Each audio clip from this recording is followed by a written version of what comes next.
जरा सोचिए, किसी मुल्क में सेना के सर्वोच्च पद पर बैठा व्यक्ति अगर किसी मजहबी ठेकेदार की तरह तकरीरें पेश करेगा तो कैसा लगेगा? जाहिर है बेहद अटपटा लगेगा। और ऐसा करने वाला कोई और नहीं बल्कि हमारा पड़ोसी मुल्क पाकिस्तान है। जनरल असीम मुनीर जो पाकिस्तान के आर्मी चीफ है, लेकिन बातें ऐसी कर रहे हैं मानो किसी मस्जिद में कोई मौलाना तकरीर पेश कर रहा हो। और उसकी वजह है डर पाकिस्तान के पैरों के नीचे से खिसकती जमीन का डर, बलूचिस्तान के साथ साथ पीओके भी हाथ से निकल जाने का। और इसलिए उनकी पूरी जमात मुल्क को धर्म का डर दिखाकर साथ रखना चाहती है। पाकिस्तान के आर्मी चीफ असीम मुनीर की ये दलील सुनिए। So it's not a question of when will Pakistan rise. It is no more a question. Pakistan has already started rising.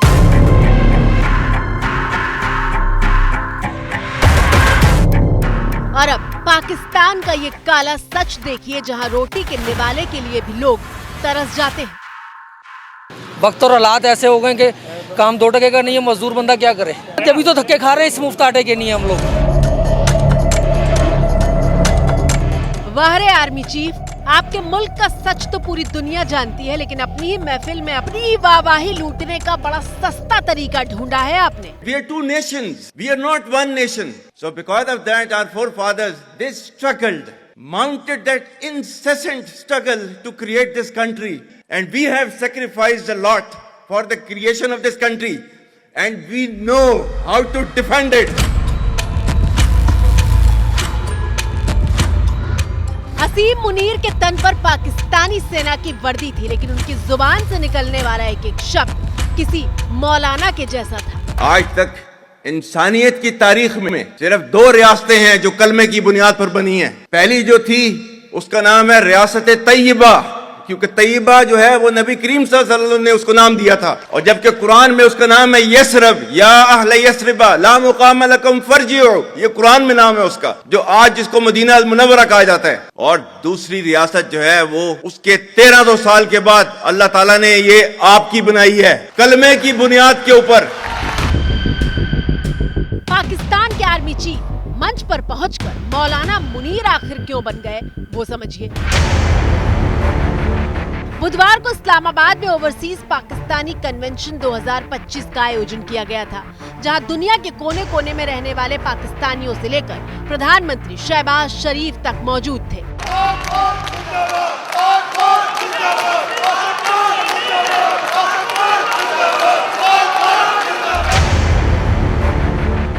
Pakistani प्रवासियों को संबोधित करने के लिए असीम मुनीर पहुंचे।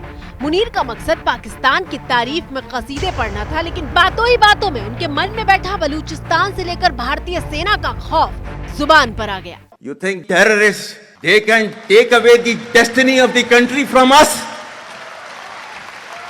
If this great Pakistani nation and the Pakistani armed forces, if 1.3 million Indian army with all their wherewithal, if they cannot intimidate us and they cannot coerce us, these terrorists can subdue the armed forces of Pakistan.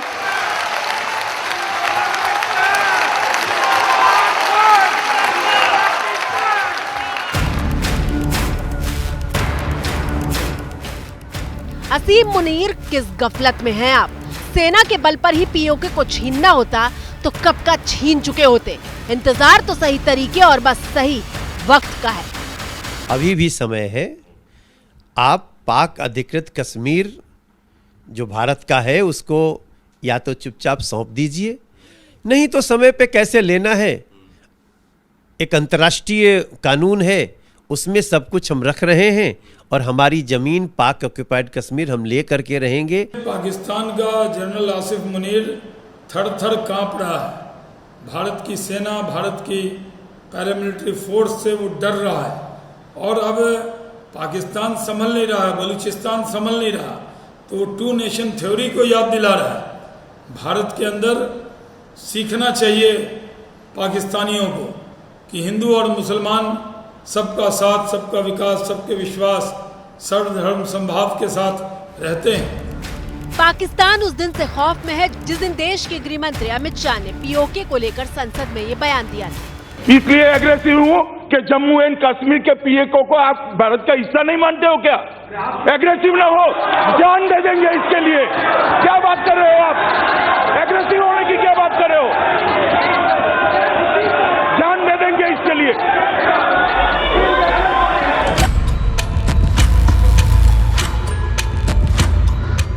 PoK Hindustan के माथे का नूर है, जिस पर पाकिस्तान ने जबरन कब्जा करके रखा है।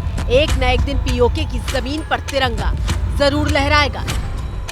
I think the part we are waiting for is the return of the stolen part of Kashmir, which is on the under illegal Pakistani occupation. When that's done, I assure you, Kashmir solved. देश के विदेश मंत्री S Jaishankar ने पिछले महीने ही बहुत साफ शब्दों में कहा था कि जिस दिन पीओके भारत के पास होगा, कश्मीर की समस्या हल हो जाएगी। India has changed. I wish I could say Pakistan has changed. They unfortunately are in many ways continuing the bad habits. They are continuing a very negative way of approaching India.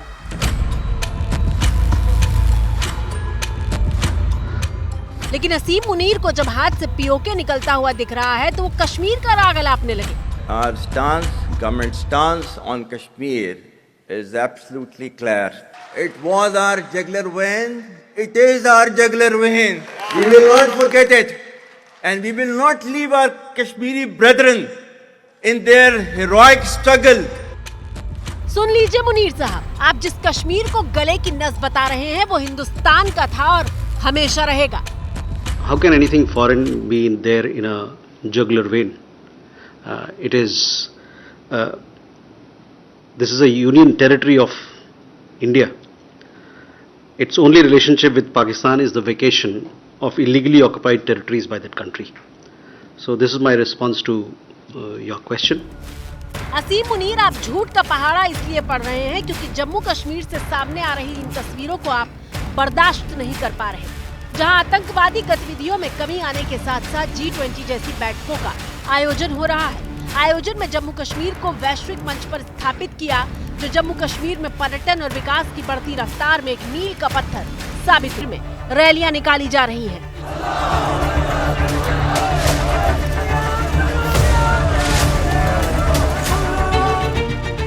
PoK में बार बार पाकिस्तान के खिलाफ हो रहे प्रदर्शन को देखकर army chief असीम मुनीर बौखलाए हुए हैं और इसीलिए सेना की यूनिफॉर्म पहनने के बावजूद जनरल मुनीर एक मौलाना की तरह तकरीर पढ़ रहे हैं, क्योंकि पाकिस्तानी सेना के टैंकों में न तो उन्हें चलाने के लिए तेल है और न ही मुनीर को अपनी फौज पर भरोसा।